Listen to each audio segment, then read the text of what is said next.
হ্যাঁ, ওরা আগে থেকেই বলে দিয়েছে ঘরটা আমরা অন্ধকার করে রাখছি, তুমি ভিডিও করতে করতে এসো। মানে ওরাও জেনে গেছে যে আন্টি ভিডিও করে।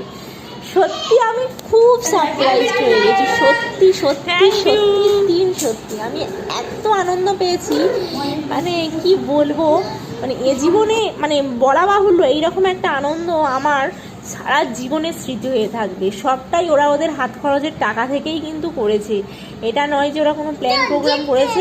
মানে আজকে তো ওরা পড়তে আসবে নাই বলেছিল, তো সেই জন্য আমি বলেছিলাম যে ঠিক আছে, না আসতে চাইলে না আয়।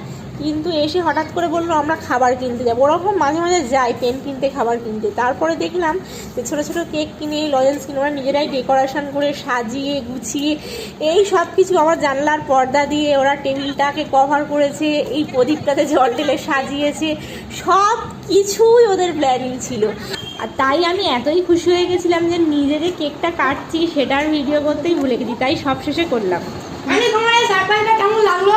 খুব সুন্দর, খুব সারা জীবন মনে রাখবো, আমার খুব ভালো লেগেছে।